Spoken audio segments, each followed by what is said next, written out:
मोदी विरोध देख लिया आपने, अब मोदी भक्ति का रंग देखिए। जी हां, जयाप्रदा आज नरेंद्र मोदी के सपोर्ट में बीजेपी में शामिल हो गई।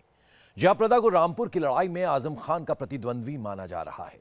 आजम और जयाप्रदा के बीच की लड़ाई जग जाहिर है। आजम खान इस बार समाजवादी पार्टी के टिकट पर रामपुर से लड़ रहे हैं। ऐसे में अगर रामपुर से जयाप्रदा बीजेपी की उम्मीदवार बनती हैं, चुनावी जंग यकीनन जबरदस्त होगी।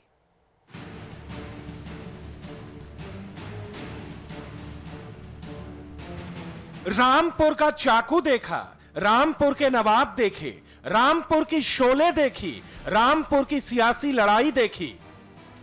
अब एक बार फिर से रामपुर की जमीन पर तैयार हो रही है सियासत की नई स्क्रिप्ट, क्योंकि फिर से आ गई है हीरोइन रामपुर वाली। इस बार जयाप्रदा हाथ में कमल लेकर मोदी की महारथी बनकर आई हैं। माना जा रहा है कि रामपुर में समाजवादी पार्टी के आजम खान से जयाप्रदा की कड़ी टक्कर होगी। जयाप्रदा और आजम खान की लड़ाई किसी से छिपी नहीं है। अगर ऐसा होता है तो यकीनन रामपुर की चुनावी जंग सूबे की सबसे दिलचस्प लड़ाई में तब्दील हो जाएगी।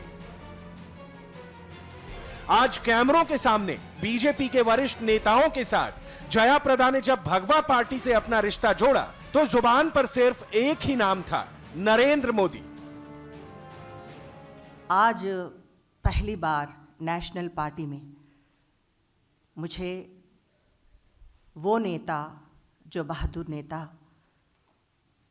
उनके हाथ में इस देश को सुरक्षित एहसास करते हैं, वो नेता आदरणीय मोदी जी। उनके नेतृत्व में मुझे इस भारतीय जनता पार्टी में, बीजेपी में मुझे काम करने का एक मौका मिला। मैं अपने जीवन को समर्पित करते हुए इस पार्टी को और इस देश को जिस मिशन से आदरणीय मोदी जी आगे बढ़ाने के लिए सोच रहे हैं, उनके नेतृत्व में काम करने को मुझे सौभाग्य मिला है। आजम खान के खिलाफ जयाप्रदा को उतारना बीजेपी का सबसे जबरदस्त दांव हो सकता है, क्योंकि पहली बार जयाप्रदा 2004 में समाजवादी पार्टी के टिकट पर रामपुर से ही चुनाव लड़ी थी। हैरानी की बात यह है कि जिस आजम खान और जयाप्रदा का आज 36 का आंकड़ा है, 2004 में उसी जयाप्रदा को आजम खान ने ही रामपुर की जंग में पूरी मदद की। उन्हें बहन तक कहा करते थे आजम खान। तब जयाप्रदा ने कांग्रेस की नूर बानो को हराया था। लेकिन जैसे ही आजम खान और अमर सिंह के रिश्तों में तल्खी की जंग लगी, जयाप्रदा का परिचय भी आजम खान की नजरों में बदल गया। वो घूम घूम कर जयाप्रदा को नाचने वाली बताने लगे। आजम भाई, 2004 और 2009 की बात करें, समाजवादी के टिकट से जो है सांसद रही है जयाप्रदा। इस बार वो अलग भाजपा से है, आप सपा से, क्या कहना चाहेंगे? कभी आपने भी उनका चुनाव लड़ाया था? भाजपा से मुकाबला करेंगे, हराएंगे इंशाअल्लाह, बहुत बढ़िया वोटों से।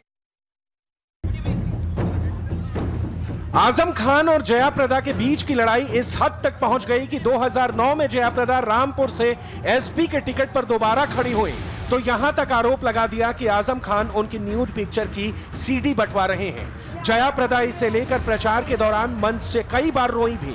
नतीजा यह हुआ कि सिंपैथी वोट मिले और 2009 का चुनाव भी जयाप्रदा जीत गए। आज भी आजम खान को लेकर जयाप्रदा के जख्म भरे नहीं, उतने ही हरे हैं। अगर पार्टी तय करती है कि रामपुर में आजम खान के खिलाफ चुनाव लड़ने का, आप लड़ने को तैयार हैं? देखो, मैं अभी मैं एक सेविका के रूप में मैं यहाँ पे शामिल हूँ और पार्टी के ऊपर सब कुछ छोड़ती हूँ और उनका जो निर्णय होगा मैं उसको पालन करूँगी। आजम खान आपको बहुत बड़ा भला बुरा बोलते रहे एक पार्टी में रहने के दरमियान भी। उनका अपना रवैया है, हम क्या कर सकते हैं।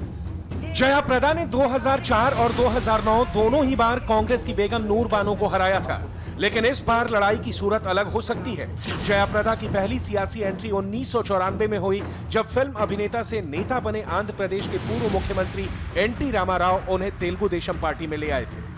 बाद में जयाप्रदा रामाराव का साथ छोड़कर तेलुगु देशम के चंद्रबाबू नायडू वाले गुट में शामिल हो गए। 1996 में वो आंध्र प्रदेश से राज्यसभा पहुंची। बाद में चंद्रबाबू से भी मतभेद होने पर जयाप्रदा ने तेलुगु देशम को भी अलविदा कह दिया और समाजवादी पार्टी में शामिल हो गई। समाजवादी पार्टी में जब तक अमर सिंह का सिक्का चला, तब तक जयाप्रदा भी चमकती रही। कहा जा रहा है कि इस बार अमर सिंह की वजह से ही जयाप्रदा की बीजेपी में एंट्री हुई है। 2014 में भी रामपुर सीट से बीजेपी उम्मीदवार नेपाल सिंह जीते थे। इस बार जयाप्रदा को बीजेपी से टिकट मिलने के कयास लग रहे हैं। ऐसे में अगर रामपुर से जयाप्रदा और आजम खान आमने सामने आए तो रामपुर के सियासी शोले देखने वाले होंगे। रामपुरी चाकू पूरे देश में मशहूर है और रामपुर में जब 9 बार के एमएलए आजम खान और रामपुर से 2 बार एमपी रही जयप्रदा आमने सामने होंगी तो दोनों के बीच का मुकाबला और जुबानी जंग कितनी धारदार होगी इसका अंदाजा आसानी से लगाया जा सकता है। रुचि कुमार, इंडिया टीवी, लखनऊ। और बीजेपी में शामिल होने के बाद इंडिया टीवी संवाददाता देवेंद्र पराशर ने जयाप्रदा से एक्सक्लूसिव बातचीत की। जयाप्रदा ने कहा कि मोदी जी की वजह से बीजेपी में शामिल हुई हूं। पूर्व सांसद और बॉलीवुड स्टार जयाप्रदा ने आज बीजेपी ज्वाइन किया और इस वक्त हमारे साथ बातचीत करने के लिए मौजूद हैं। मैम, सबसे पहला सवाल, बीजेपी क्यों ज्वाइन किया आपने?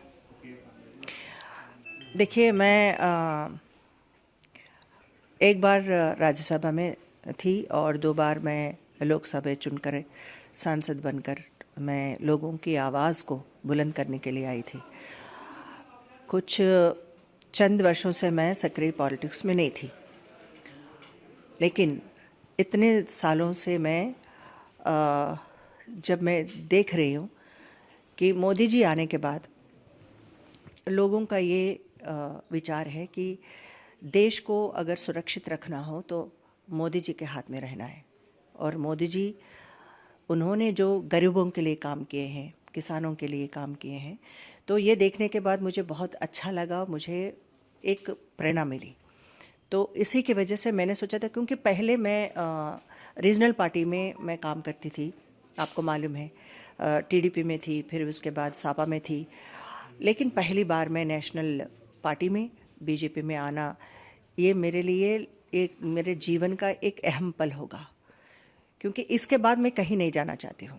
आपने मुलायम सिंह यादव जी के साथ बहुत काम किया, वो सीधे सीधे नरेंद्र मोदी को पीएम बनाना चाहते हैं, ऐसा उन्होंने सदन में कहा था। आपको लगता है कि उत्तर प्रदेश की जनता मुलायम सिंह जी का, जो समाजवादी पार्टी के जो वोटर हैं, उनकी उस बात का ध्यान रखेगी? ये तो मैं जवाब नहीं दे सकती हूँ, क्योंकि मुलायम सिंह जी बहुत बड़े नेता हैं और क्या सोच के बता रहे हैं और क्या विचार कर रहे हैं, नेताजी बता सकते हैं। अखिलेश जी की कार्यशैली को कैसे देखती हैं?